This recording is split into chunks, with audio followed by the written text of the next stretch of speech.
사랑하는 성도 여러분, 지난 한 주간 평안하셨습니까?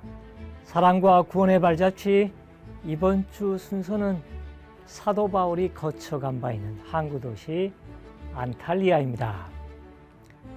바울이 바나바와 함께 시리아의 안디옥, 그 항구 도시인 실루기아를 출발해서 바나바의 고향인 키프로스 살라미스로 갑니다.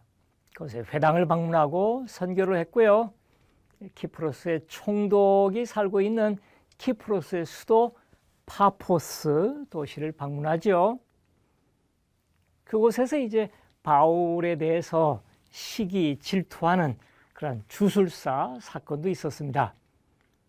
아마도 바울은 키프로스의 총독의 권유로 소아시아의 피시디아 안디옥을 그 다음에 선교 목적지로 삼았습니다.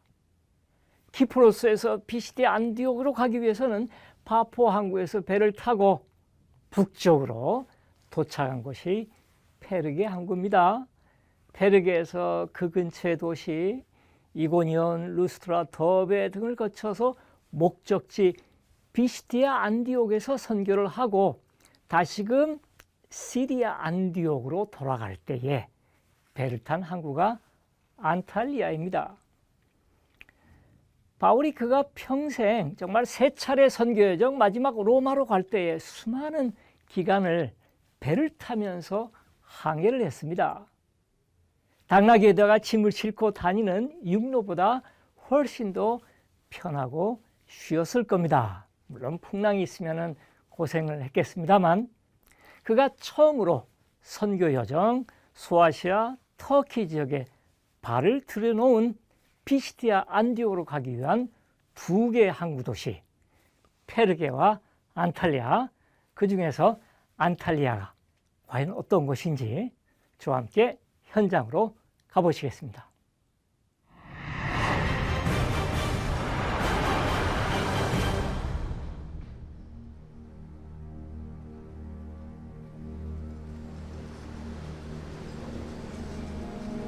안탈리아는 터키 남쪽 지중 해안 중에서 고대 가장 규모가 큰 항구 도시였습니다. 오늘날에도 안탈리아는 인구가 100만 명이 넘는 지중해 접한 휴양 도시 중에서는 이즈미르 다음 가는 두 번째 대도시입니다.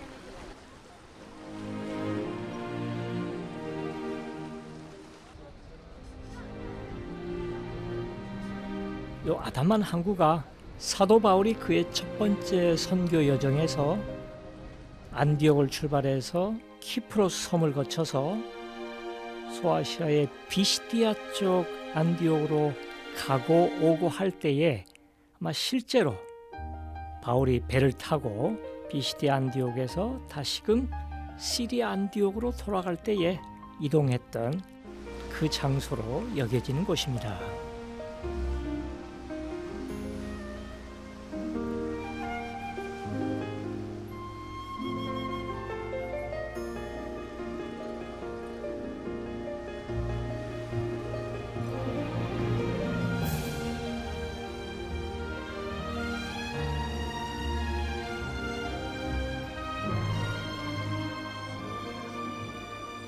도시 자체는 기원전 2세기 페르가몬 왕국의 왕 아탈로스 2세가 설립했기 때문에 원래 사도행전의 지명이 아달리아라고 등장합니다.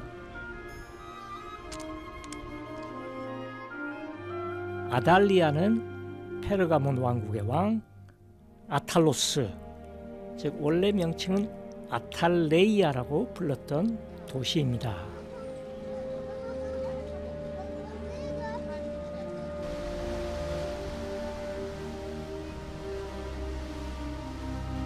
초창기에 이 항구를 놓고 소아시아의 최고의 세력 페르가몬과 그 당시 공화정 시대의 로마가 세력 다툼을 했습니다. 로마는 좀 더 동쪽의 시데라는 항구를, 페르가몬은 이 아탈레야 안탈리아 항구를, 그러다 결국 기원전 130년대부터 이 항구 지역도 로마의 지배하에 들어가게 됩니다.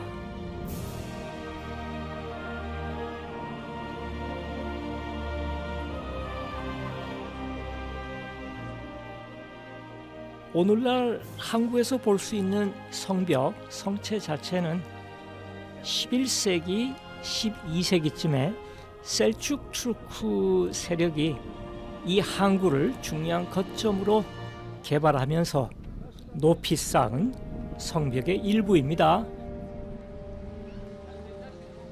나중에 전체 성벽의 길이가 4km가 넘어가는 굉장히 웅장한 성벽 도시로 발전하게 됩니다.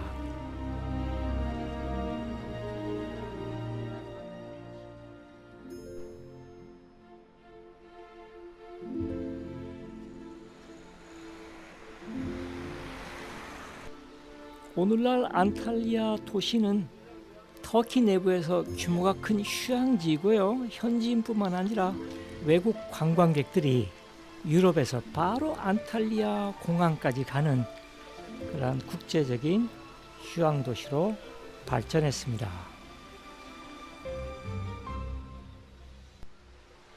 아쉽게도 로마 시대, 비잔틴 시대의 유적이 많이 남아있지 않고요. 기독교가 본격적으로 발전된 것은 거의 10세기쯤 돼서였습니다.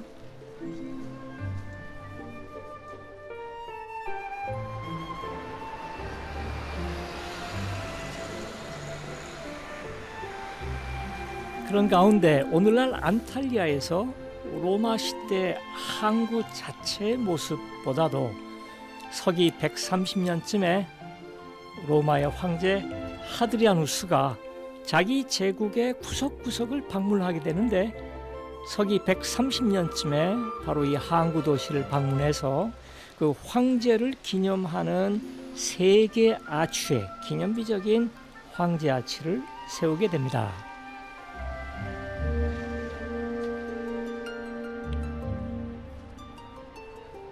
오늘날의 집 표면보다 한 2, 3m쯤 아래쪽에 있습니다. 거의 1900년 세월 동안에 집 표면이 쌓이고 쌓이게 된 셈이죠.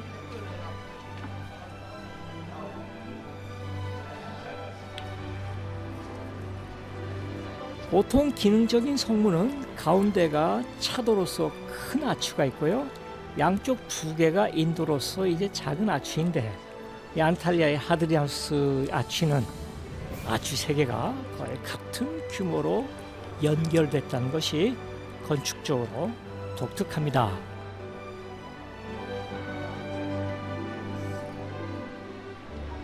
가운데 마차 바퀴 자국이 보이고요. 양쪽에 사람들이 지나갔던 흔적이 있습니다. 하드리아누스 아치의 이 지붕, 천장 부분은 꼭대기까지 온전하게 남아있지는 않았어요. 복제품도 있지만 주변에 떨어진 원래 그 유물들을 잘 간수해서 복원을 해놨습니다. 4개의 코린토스 이오니아 양식의 기둥들도 고고학자들에 의해서 복원이 됐습니다.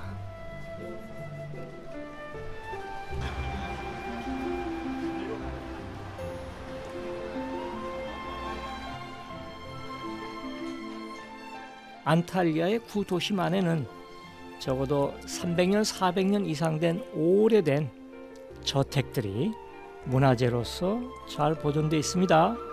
단순한 문화재라기보다도 관광객들이 몰리는 곳이어서 게스트하우스라든지 식당, 카페로 오늘날에도 잘 활용하고 있는 모습을 볼 수 있습니다.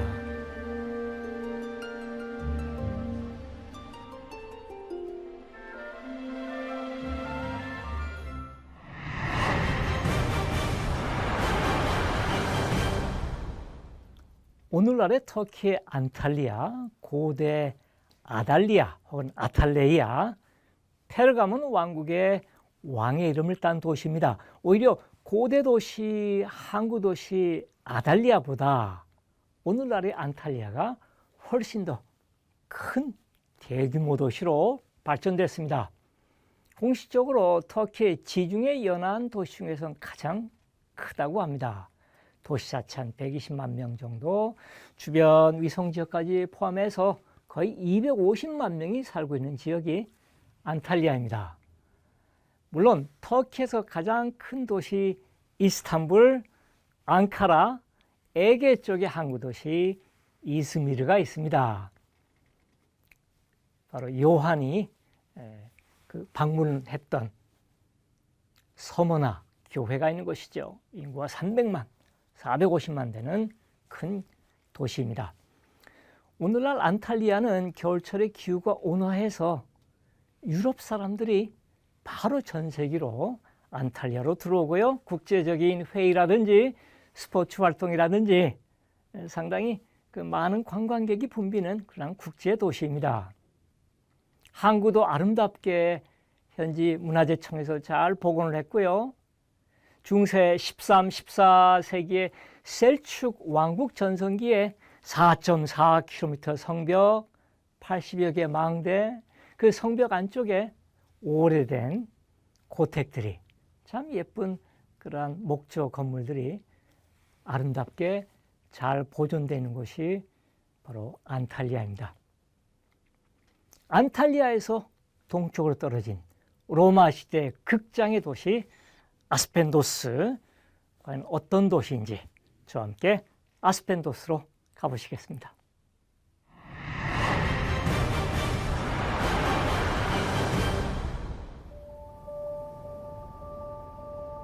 안탈리아에서부터 동쪽으로 한 45km쯤 떨어진 곳에 상당히 잘 보존된 로마 시대 극장이 있는 유적지 아스펜도스가 있습니다.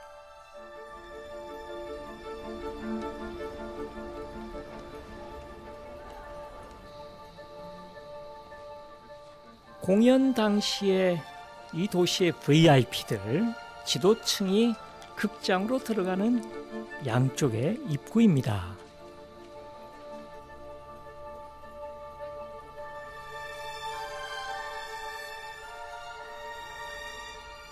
바로 극장의 무대 앞에 반원형 마당으로 통하게 되어 있습니다.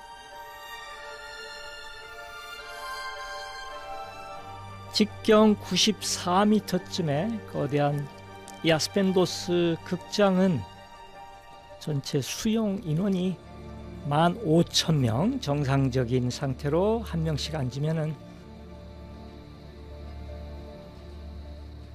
자, 흥미로운 것은 고대 로마 시대 15,000명인데요. 오늘날 이 아스펜도스가 주관하는 국제적인 오페라와 발레 축제, 여름철마다 할 때에 1994년부터 시작됐습니다. 인기가 있는 프로그램에는 최대 4만 명까지 들어갈 수 있다고 그래요. 로마 시대 배 이상으로 운집할 수 있는 그 극장이 바로 아스펜도스입니다.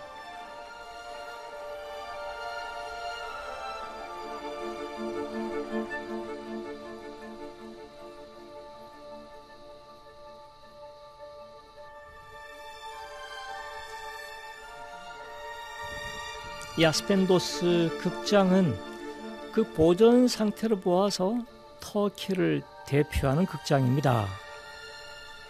아마도 중동 지역에 로마 시대 수백 군데 극장이 세워졌을 텐데, 오늘날 시리아의 다마스쿠스 남쪽의 보스라라는 옛 도시에 남아있는 극장, 또 그리스 아테네에서 아크로폴리스로 올라갈 때에 당시 아테네 부자였던 헤로데스 아티쿠스가 후원했던 극장,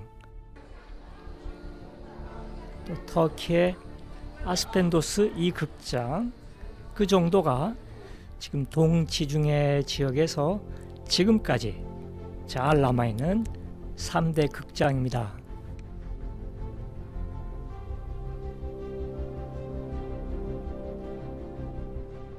아스펜도스 극장은 서기 150년대에 이 도시의 제논이라는 건축가의 설계로 만들어진 것으로 알려졌습니다.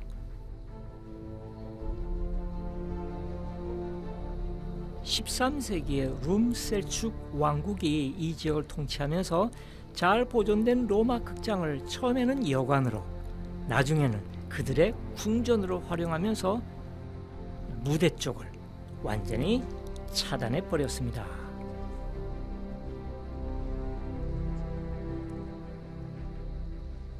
이 부분이 극장의 스케나, 즉 무대 배경입니다.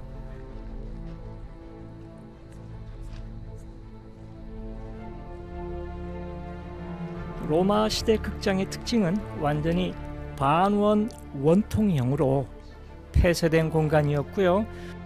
무대 배경의 높이가 객석의 높이하고 같습니다. 그래서 객석 꼭대기에 수십 개의 나무 막대기를 세워서 밧줄을 무대 쪽 연결해서 천막을 쳤습니다. 라틴어로 벨라리움이라는 천막을 쳐서 무대의 배우들의 목소리가 10,000명이 넘는 관객들에게 잘 전달되도록 했고요. 뜨거운 여름철 혹은 비가 올 때도 비를 피할 수 있는 그런 객석을 만들었습니다.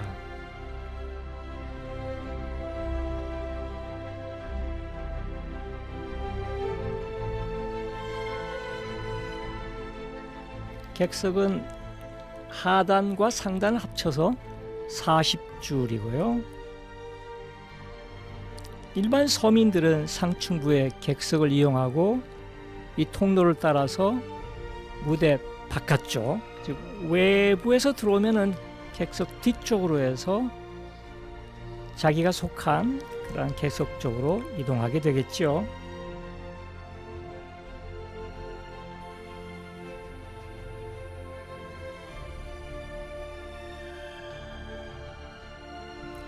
극장의 위쪽으로 북쪽으로는 길쭉한 스타디움이 세워졌습니다. 전체 길이가 한 215m쯤, 폭이 30m쯤 되는 굉장히 큰 스타디움입니다.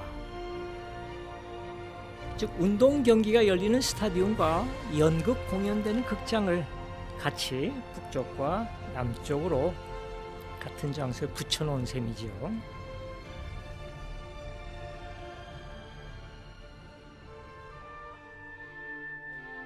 극장 뒤쪽으로 고대 아스펜도스 유적이 언덕 위에 펼쳐져 있습니다.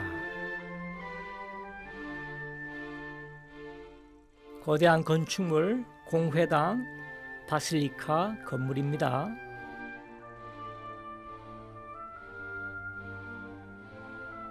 도시에서 가장 중요한 이 바실리카 건물의 규모를 봐서 서기 2세기, 3세기 아스펜도스 도시의 그 중요성, 그 규모를 짐작을 할 수가 있습니다.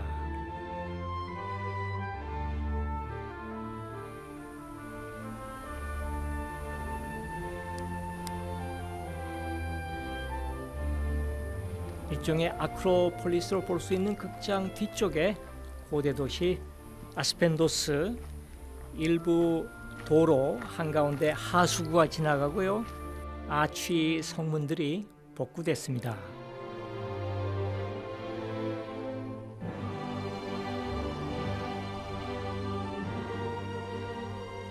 아스펜도스의 거의 북서쪽 언덕을 올라가면은 반대편에 웅장한 교량 같은 아치들의 연속 독특한 건축물이 눈에 띕니다.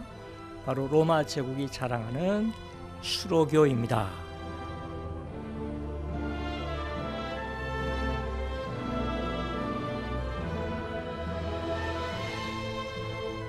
거의 북쪽에 15km쯤 떨어진 이사우리아 산악지대에 물이 많은 수원지가 있습니다. 그것을 같은 기울기를 통해서 도시로 이 수로교를 통해서 끌어오는데요. 샘이 있는 산악지대 높은 곳과 도시가 높은 곳에 있고 1km 늪지대를 건너기 위해서는 오늘날의 교량과 마찬가지로 거의 20m 높이 4, 5층 높이의 아치의 연속으로 만든 수로교가 거의 1km 정도 낮은 평야, 오늘날 오렌지 밭이 있는 이곳을 가로지르고 있습니다. 원래는 지금보다 저거보다 두세 배 높게 쌓여져 있던 것이죠. 도시 가까이에서 수로교가 꺾어지게 됩니다. 오늘날 아스펜도스는 극장과 함께 또 하나의 유적을 대표하는 볼거리가 바로 꺾어진 이 부분의 3층 규모의 수로교입니다.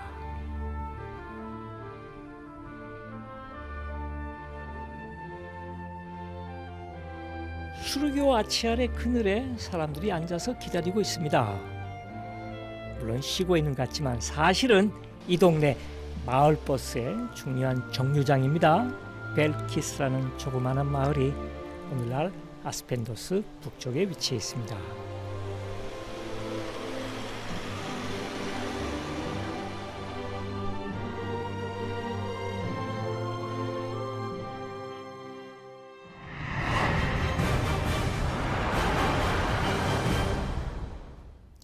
우리가 보통 로마 시대의 건축혁명을 이야기합니다. 중요한 것이 두 가지가 있는데요.